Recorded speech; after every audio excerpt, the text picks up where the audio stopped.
Welcome to I Am Me podcast. I'm your host, Liz Bachman, and on this podcast, I want to celebrate you for being you.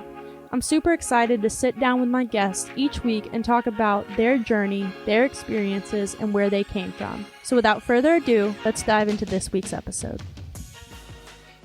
Hey everybody, welcome back to I Am Me. Today I am here with Caleb Holland. He is a really talented martial artist. He also owns a martial arts academy, and he teaches, he competes, and I just wanted to talk to him about kind of how he turned his passion into a career. He is also my brother-in-law, so that's also very exciting that I get to sit down and talk with him today. So how are you doing, Caleb? Doing real good. Thanks for letting me come on and talk. Yeah, I'm excited to talk to you today. So kind of kicking it off, I don't know all your credentials or belts that you have when it comes to martial arts. So I know you have your black belt in Jiu Jitsu and your black belt in Tang Soo Do. What other art forms do you have or do you practice? So in 2001, I met a gentleman by the name of Max Andrews, and he had started a style called Niho Kempo Jiu-Jitsu-Ryu. So it's like a Japanese jiu-jitsu system. And through him, I started learning judo, Japanese jiu-jitsu, Shotokan karate, and a sword art called Nihonkai Kenjutsu. And it's one of those things where I didn't understand the certification process of like traditional Japanese martial arts, because most of the ones I had done at that time were Korean with Tang Soo Do, because I had done that since 1996. And so he invited me to train with him, and through the next decade and a half, decade, I trained with him, learning the Japanese style of things. He passed away in 2013, and when he did, he left his art to me. So I went from like a black belt to a 5th degree black belt in one go, because when you inherit a system, you get the highest like ranking in it that you do before you have to test, according to him with his style. So we did that. I'm someone like, who likes to have their credentials in order. And so one of the things I'd like to work on over the next little bit in my training is kind of going back and filling in the holes that I have from 1st to 5th degree, which I think Brazilian Jiu Jitsu is doing really well. And there's a lot of older stuff like that just I don't teach it or anything, because it's kind of a watered down version of what I think karate and jiu-jitsu and things used to be. And so some of the stuff he taught us, I don't teach on purpose. I think Brazilian jiu-jitsu and the way everyone uses it is efficiently filling in the holes. So would love to see a merge kind of happen between Japanese jiu-jitsu and Brazilian jiu-jitsu a little bit, and the authenticity and the high caliber of training and detailedness in moves, be able to switch from just Brazilian Jiu-Jitsu and grappling to the traditional styles, kind of go back and everybody look at the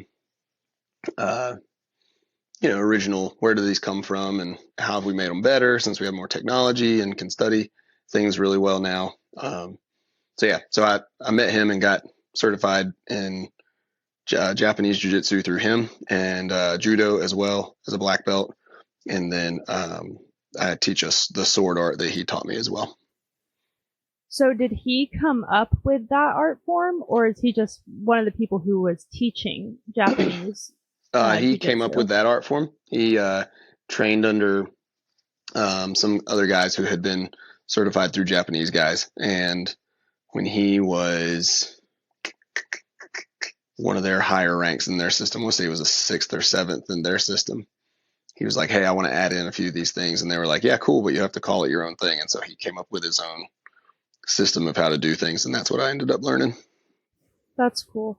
So would you say with martial arts in general, that's kind of how it has evolved, is people learn and then kind of start thinking, oh, I want to add this in, or I want to change this, or I think this would work better. And then because we have so many different art forms, and I know a lot of them are rooted in different cultures, but I feel like there's also a crossover and they evolve. Yeah, no, definitely. You're actually seeing that happen like within Brazilian Jiu Jitsu and the grappling systems right now. There's Brazilian, for a long time there was Brazilian Jiu Jitsu, and then now that it's been here in America for 20 plus years, you're seeing a lot of Americans say, well, the rules are ABC. We don't like those. We don't want to do it that way because XYZ is more efficient. And so they nix whatever is the traditional thing to do that's been done for years. And they're like, well, why don't we just go ahead and, for one, like go ahead and teach our white belts heel hooks. That's a one of the forefront examples right now is like old school traditional Brazilian jiu-jitsu schools don't teach leg locks to their white, blue, and purple belts. They don't even let them use them sometimes. And I feel like over the past 5 years, with the popularity ADCC's gotten and a lot of the higher level tournaments and things that people have seen, they've been exposed to leg locks. And that was like the thing everyone used. We were one of the schools that was like, hey, we're just going to go ahead and learn this stuff and start using it.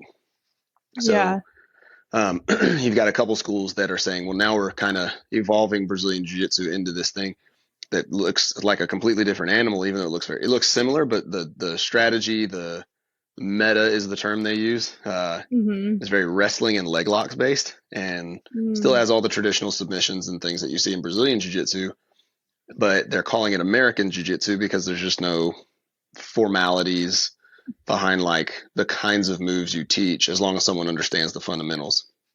Right. So like it happens with all martial arts. They go through a phase of it's this way. Somebody says, well, I think we could do it better if we did this or didn't do this. And then so they do their own thing and change it a little bit. And that just naturally happens. Well, I imagine martial arts is a hard thing. It's a sport, but it's probably a hard thing to evolve because it's also rooted so deeply in people's cultures. And then you also have that it is an art form. So you have the aspect of it that's a sport, but then you have this rich cultural art aspect of it that a lot of times is rooted in tradition. And when you reach a place where, hey, the tradition isn't necessarily serving us in terms of learning it anymore, that's got to be kind of hard for that change to happen, and maybe a little slower than you would see it. Because I don't feel like any other sports, maybe dance it has strong roots in culture. I know they're not the same thing, but dance has a rich historical and cultural background. So that would be the only sport I could really think of that as it evolves, but you don't really have the traditions component of dance. So I don't know if there's a question in there. Like you have a lot of different international cultures that have all cultures have their own form of combat.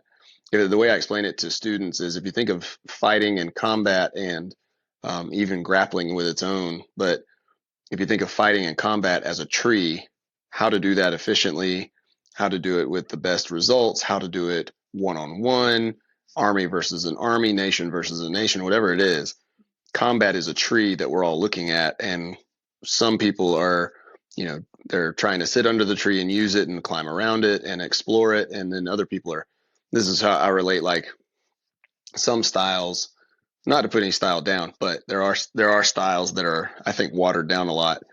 I'm not going to name any because there's plenty of people I respect who train them, and I don't want to put them down. But there's styles that I believe are really far away from the tree, looking at it with a pair of binoculars.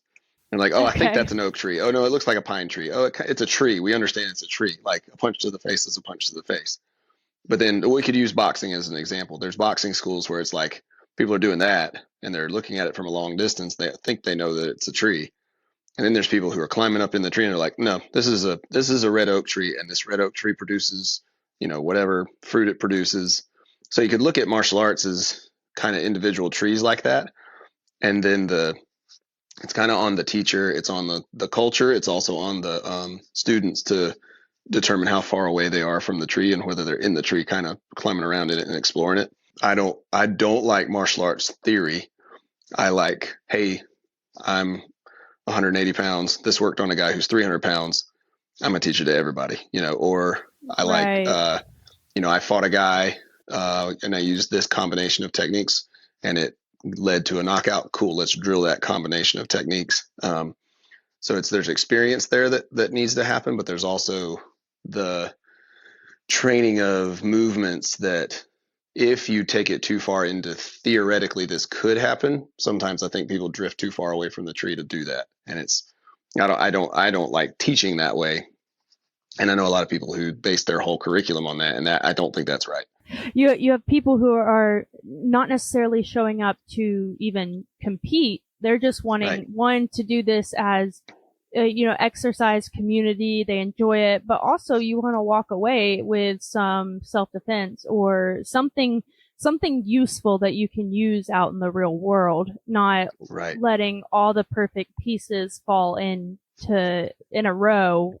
You know, that's not going to serve you in any type of real life threatening situation. Yeah. I mean, there's not a lot of other places you can go and I don't know about soccer, but or basketball, even football, like you can't learn that sport and then turn it right into a marketable skill after you become proficient at it. You either keep playing football or you coach football or you don't, and that's it, and that percentage wise tends to lead to people who did football, they quit, and then they look back in the glory days. Oh, when I did football, I did blah, blah, blah. And I don't think a martial artist ever quits being a martial artist unless they make that choice. So people who say, well, when I was 25, I could do blah, blah, blah, they could still do that thing that they're saying. They could continue training it if they continue training. So that's a great way to look at it. Well, and there's different people who have different goals with it, like you were saying, and I think it depends on the the person and whether they want to compete or they want to just get in shape. But they all come away with that marketable skill of being able to, if taught right, adequately defend themselves and then teach others, if they want to, how to do that, or they can just keep it to themselves and be that guy that, or girl that everybody kind of relies on for protection somewhat, and just gain confidence and give confidence to others, So you primarily, if you compete, you do jiu-jitsu now, right? You don't do Tang-Soo-Do? Yeah. I'm getting ready to test in October for my next level in Tang-Soo-Do, and our Nick and our coach his name's Dave. He's making us actually do a masters tournament, which it'll be the first time I've done a Tang-Soo-Do competition to actually try to win since 2004. Oh, that was the last competition I did. I won the association we were with at the time back then. I was a third degree. I won the national championship in that organization back then.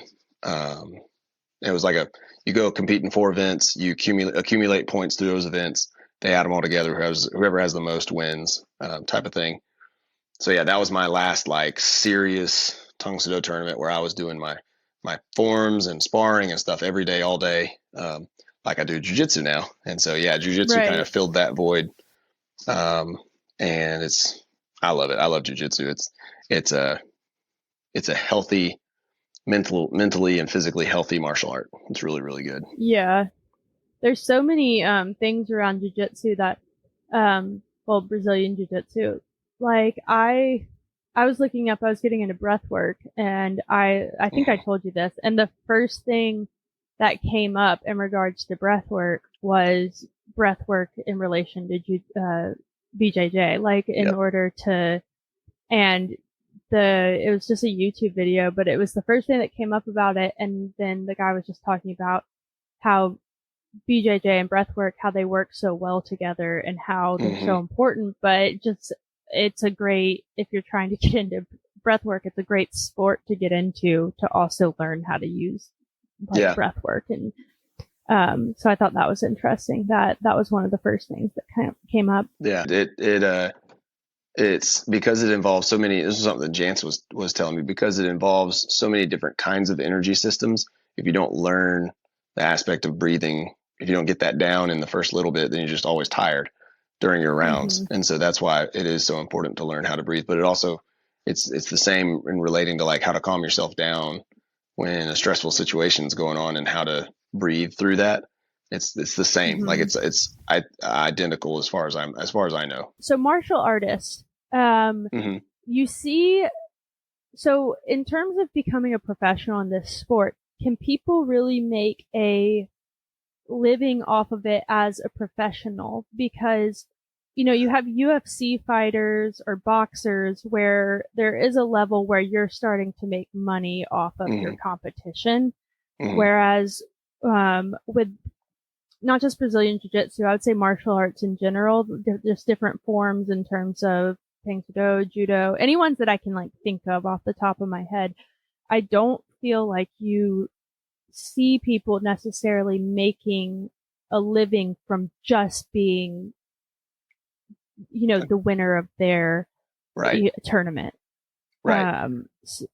So how do people, like, so you created your own business, Right. And you teach it, and then you also still compete and your students compete and stuff like that. So is there, I guess, a level of success that one could achieve as a professional in competition where they would be able to support themselves? Or is there always something else you kind of have to do to supplement that? I think it's a little bit of both, or a lot, actually a lot of both. The number one way in Brazilian Jiu Jitsu, at least, because that's my like field. I don't know about like professional karate, like karate competitions where they go do forums for the Olympics now. I can't speak to that because I don't know.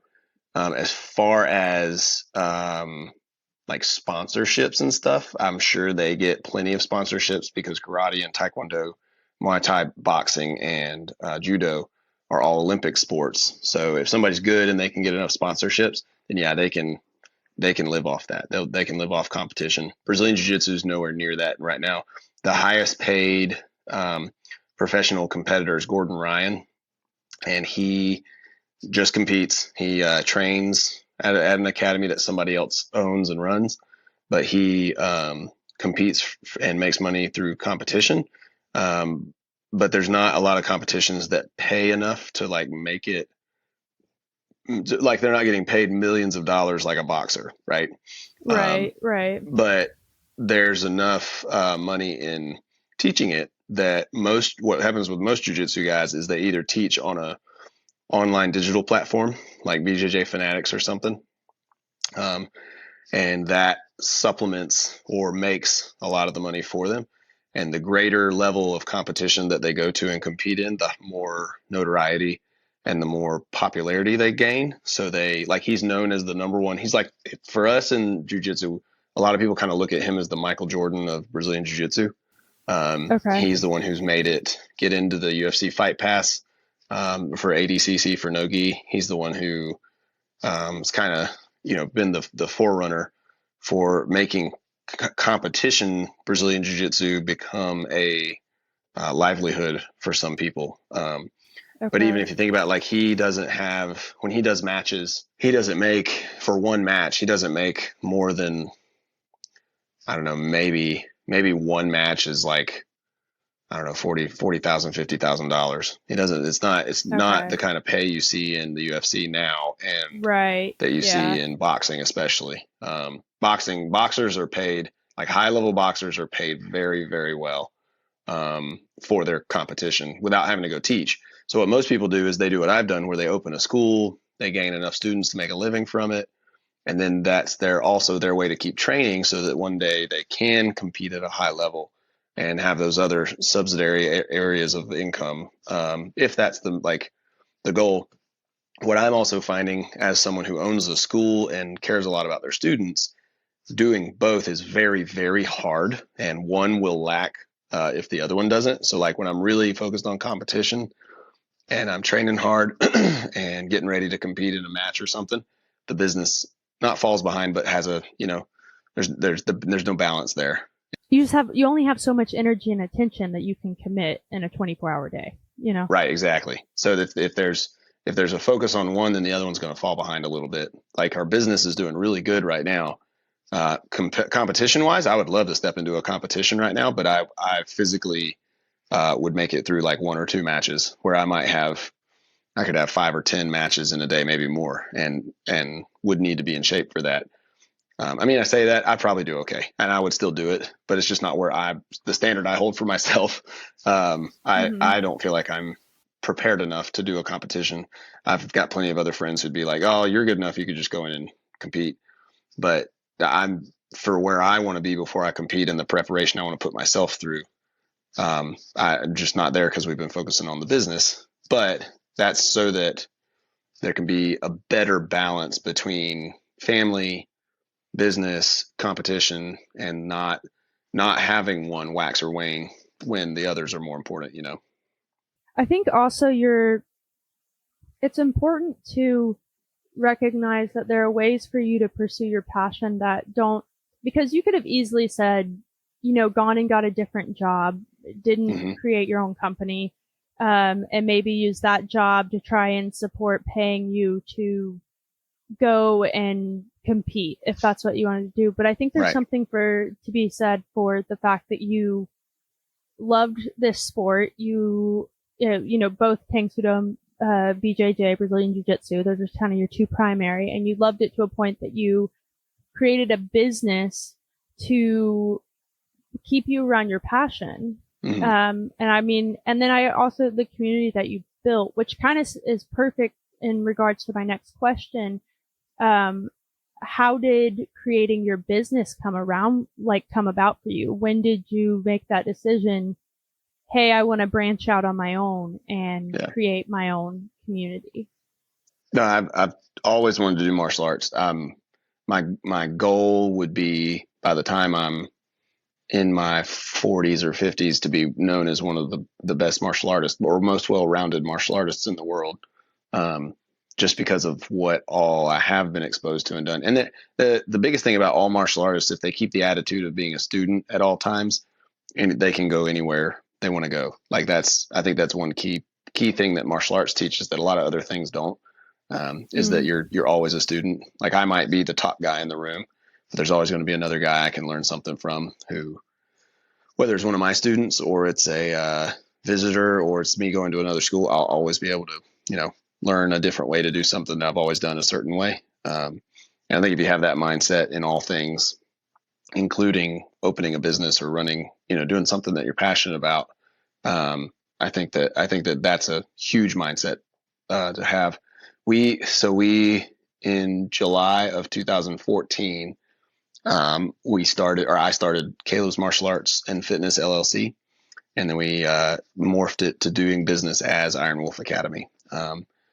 The Iron Wolf Academy was a name that the people who owned the academy before I did, one of the business partners to help me come up with it, they actually bought the rights to it and all that. And then I bought the business from them, created my own LLC, and legally bought the rights to use that name for my lifetime. So I was in college. I was a senior and was doing horrible at college. And so technically I'm a college dropout, which I'm okay with. I might go back and finish sometime. I might not. I don't know.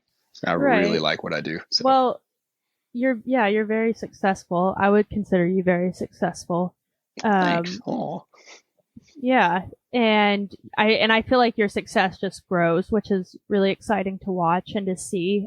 Just from the time that I've known you, like moving to a bigger studio, your classes are much larger than they were in the beginning. Like just in Lord, how long have I known you now?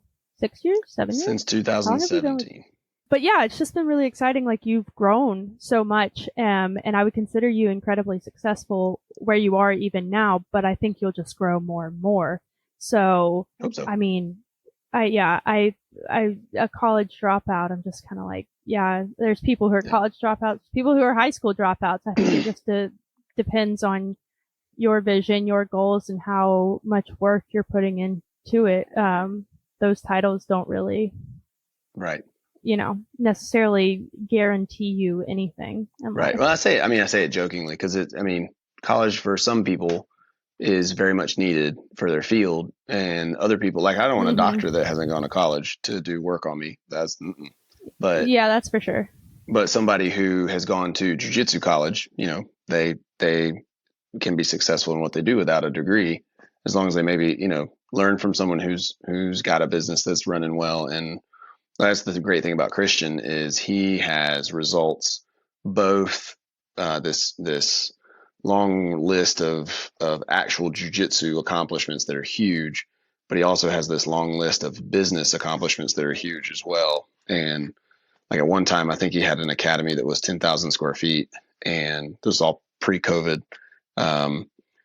I want to say he was 500 plus students. I don't know exactly what number, but he had at his academy training throughout the week 500 people, or throughout the month 500 people, and that's a lot of people to be able to communicate with, manage, teach, all that kind of stuff through all the different programs that they had. And that's it's just to be able to be under somebody like that is a huge honor. But I think anybody who they're passionate about something, they've definitely got to find the holes that they have and fill them in so they gain experience, and if they really want to be successful with something they're passionate at, because you can be passionate about something and keep learning it and training it and doing it and whatever, and not grow it as a business. But if you definitely want to use it as a business, you want to take the time to learn to do it smart so that people are like, oh yeah, that person's legit, or that person runs a successful business, or whatever it is. Versus, oh, they're just really passionate about it and they just, they do it all the time because they're obsessed. Well, yeah, but how successful are they? They might be obsessed and that's great, but what have they done with it? What legacy are they going to leave behind? What are they doing right now? How are they growing? Things like that. That's what I look for now, instead of kind of that trust but verify. Instead of just trusting what someone says about something, I always try to go to what's their rap sheet? What have they done? Do they have facts behind them that back up what they're saying to do? Right. And people look for that authenticity of someone practicing what they preach. People look for that and they respect it. And I think that's something that the martial arts community and fitness community in general, but because we technically fall under like the fitness business, the fitness community, I would say, like, you don't need to follow someone just because they have a six pack or a really cool Instagram profile. You want to see their results. Yeah. And you get into that trouble too. Yeah. And then on the flip side of that coin, you don't want to follow someone who has a lot of head knowledge, but doesn't put it into practice. There's both those sides of the coins of, well, this guy is ripped, jacked. He must be doing something right. Well, he could just be working out every so often and be roiding up and not eating anything. And that's not experience. But then you have the other side of the person who might be a great trainer. They might be and this happens in martial arts all the time. There might be a great teacher and a great coach, but they are out of shape. They are not able to perform, that's why I want to keep competing even into my like old age eventually. Is I don't want to expect my students to do something I still can't. And that's not a standard for anybody else. That's my own standard. But like if I tell a student, hey, do a 360 hook kick, well, first question they're going to ask me is, okay, show me. And that I want to be able to show them that, and if somebody doesn't ask me that, then I'll be like, hey, do you want to see it? And so I have a lot of respect for people who they have that side of the coin down, of both the head knowledge of they've educated themselves, they've done the homework on things, but they also have put the physical work in to show the results of what they practice, what they preach, So. And I love what you said too, because all this stuff applies to anything really outside. It doesn't have to just be martial arts. It's anyone starting a business. And I was going to ask you, one of my questions, what would your advice be to anyone wanting to start their own business or pursue their passions to a point of turning it into a career? But I think everything you just said answered it. I really think that answered that question. I was just going to say, the only thing to add to that is, this is something I do, and I have to work on still, is trusting without verifying. If somebody tells me to do ABC and I don't know them very well, I've gotten better at saying, okay, I need to look more into that before I make a decision on it. Versus well, actually, before meeting your sister, I would have just done, if someone had a position of authority over me, I would have just done whatever they said, and I think my attitude about that has shifted. So if somebody wants to take something they're passionate about, this is so they don't get burnt out and so they don't get burned by someone. They no matter what, someone who has a high caliber, rap list, or is just getting started, whatever it might be, always trust but verify. Say, hey, I appreciate what you told me. I'm going to look more into that, and then use it to the best of their ability for what they need it for. And if it's seriously not something they should do, then they need to be able to say, no, I'm not going to do that. Um, I Yeah. think, I think that's something we've gotten better at. And it's definitely been one of the things that's helped our business grow is cutting out some of the things that we don't need that was just too much, because sometimes less is more. And so, Yeah. yeah, it's been, that's one other thing I think to add on to that with what I said previously is make sure no matter who tells you to do something, like how to run your business or anything, always trust but verify, and then come back to, is this really what I want to do and how I want to do it? And if it's not, then just don't do it. Do it the way you want to. Right. And I think it's so interesting too that sometimes, well, first let me say my sister Jordan, who Caleb was mentioning, his wife, who he mentioned a second ago, she's got a great bullshit detector. And it's something that that did not, I don't know where that came from for Joe, but it did not get poured into my gene cup or whatever. I don't know if it was through her life experience or, but I'm glad that that's rubbed off on you, because I really think it is such a great thing. Jordan is just so good about, this doesn't work for me. So why am I going to do that? Why would I do that? Whereas I get so concerned with making sure the other person is happy. And so I'm grateful that that's rubbed off for you, because I definitely think, and she does it with a level of grace and class that it's not that she doesn't care about people, but it's that she also really recognizes her own values and self-worth and isn't going to sacrifice those to make somebody else happy. And so, which is something I'm working on, but I'm glad to hear that sounds like that's rubbed off on you through dating her and now being married to her, because I feel like it's a definitely good skill. I think, most of the big changes we made in the business, she told me I should make those changes in the business. And then a coach would tell me, hey, you should make these changes. And I'd tell her, hey, Christian said we should do this. And she's like, I told you should do that 3 months ago, or I told you should do that a month ago. I was like, yeah. And I should have listened, and I didn't. I have to apologize about it, because she is forward thinking. And like you said, has a BS detector that is a very high level BS detector. Yes. So, but you're good. right. She does it with grace, and she does it with, kindness, and or she does it with firmness that a lot of the world needs, of just saying, not doing that. Sorry, snip. Yeah, she's great at. Yeah, it's something I'm low key envious of. That I try to watch her, and she's like, why don't you just not do that? Like, you don't want to do that, or just send the text. And I also, normally around dating or something, I'll like, you were in the car that one time where I was trying to like make this super nice text, and she's like, just tell them you don't want to see them again. Right.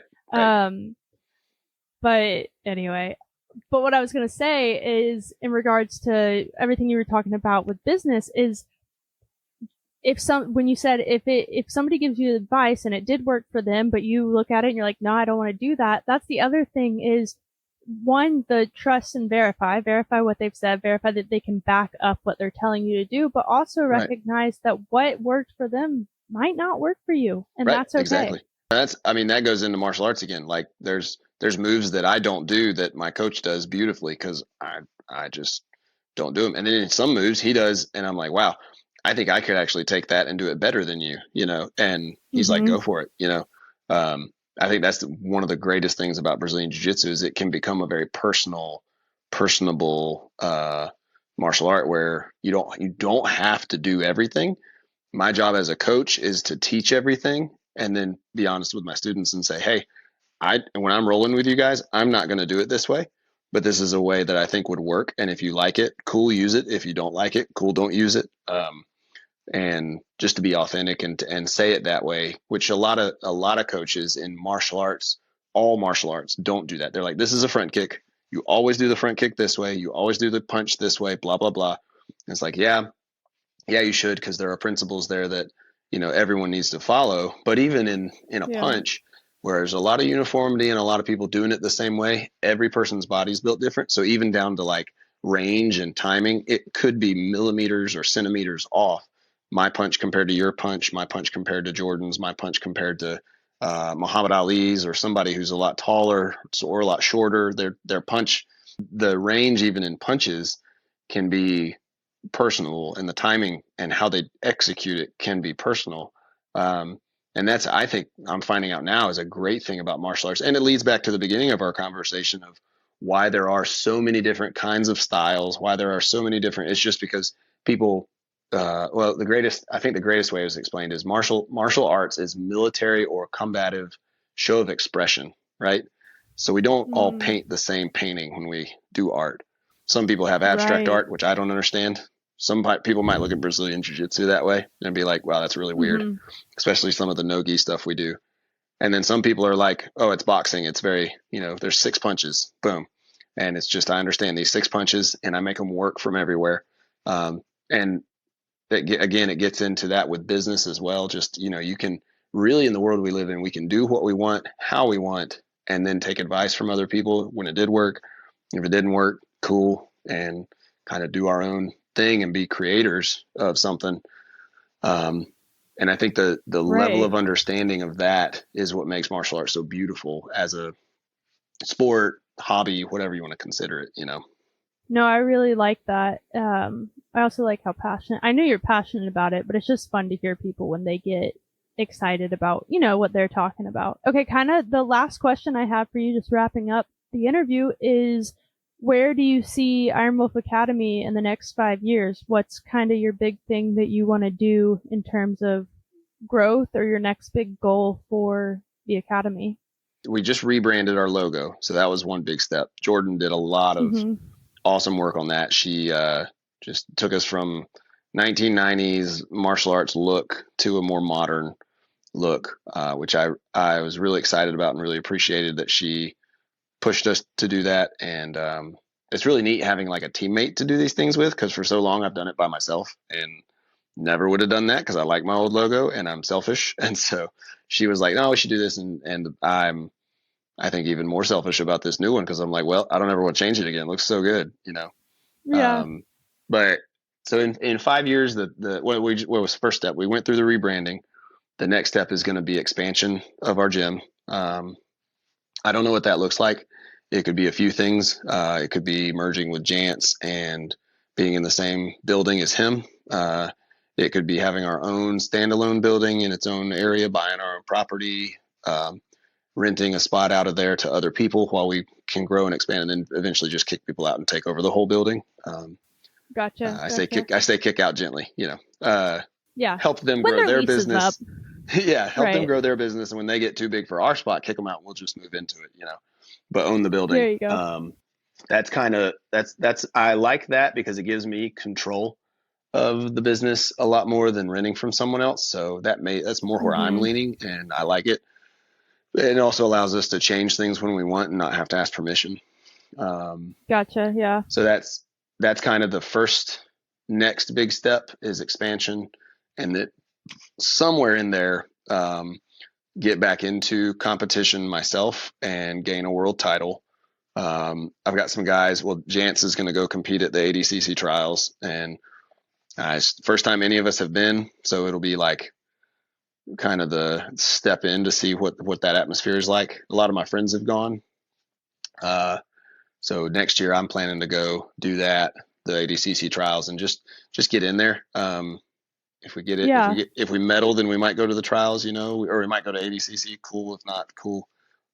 Just kind of step back into what is ADCC? So sorry. ADCC is the Abu Dhabi Combat Club. It is the Olympics of grappling. It's like the tournament of tournaments that you can't get it. You can't register and go to ADCC. 2 years prior to the actual ADCC competition, they do trials in Europe, Asia, South America, and they do 2 of them in the U.S., one on the East Coast and one on the West Coast. If you medal at the trials, and I think it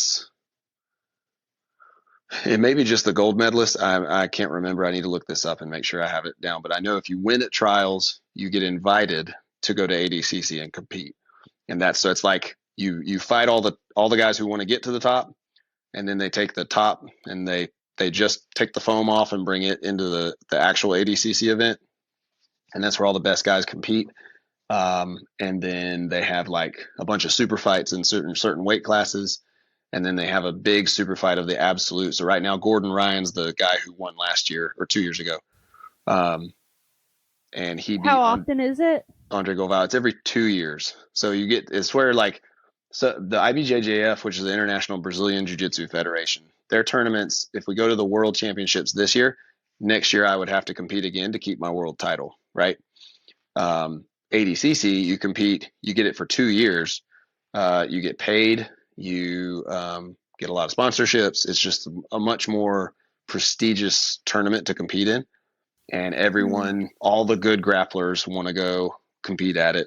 So everyone right now, especially, is working really hard to go to trials and compete. And it's just one we're new to. We haven't ever been. We should have probably gone in the past, but I want to go next year. We've got a lot of people from Georgia that are friends of mine in other schools. That's actually one of the cool things about tournaments outside of your own state that are like world level tournaments. A lot of the people from the same state, if you're friends, they kind of hang out together at the tournaments.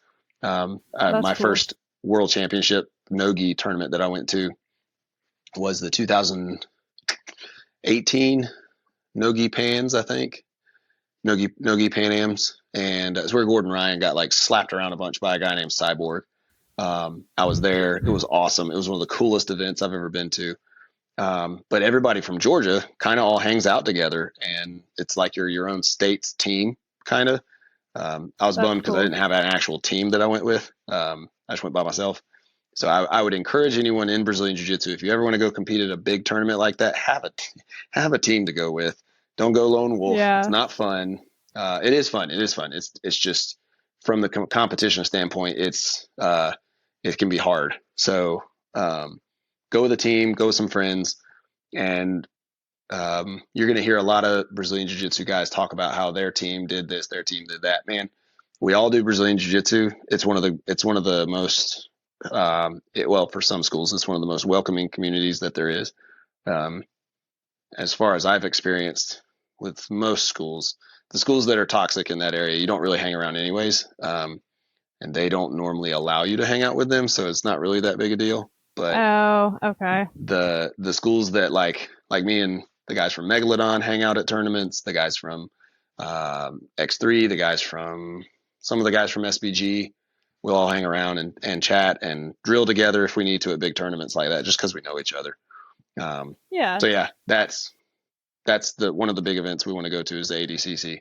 So somewhere in the next 5 years, have an ADCC competition under my belt.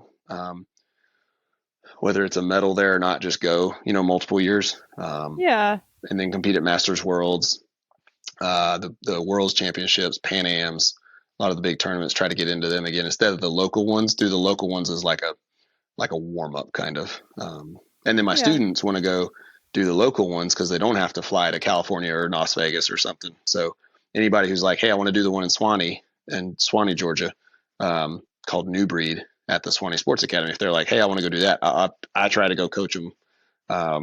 And they usually gain a lot of great experience from that. The tournaments are funny because you learn 100% what not to do or what to do better. And so the next week after a tournament, if they come in and train, they already have been processing how they messed up or how well they did in their mind. And they are already much more of a challenge the week after a tournament, that's always fun too. So yeah, that's kind of 5-year goals with the academy. So yeah, that's forward thinking, kind of what we're looking at. There's going to be a lot of fun stuff in there as well, with family and different things too. So we'll see what all happens in 5 years. Well, thank you so much, Caleb. I had such a good time talking to you today. I will mention Jance. Me and Caleb talked about him a few times. He is our trainer. And then he also takes jiu-jitsu from Caleb. Right. See if I can get him on here to talk to him on IME also, because he's a business owner as well. Really cool guy. Anyway, thank you so much. Thank you everyone for listening. I hope some people took something away from this. They enjoyed it. They learned something maybe they didn't know. If you can rate and review this podcast, I would really appreciate it. Helps me keep doing what I am doing. And thank you again, Caleb. It meant a lot to sit down and talk to you. Yeah. And everybody else, I will see you in the next one.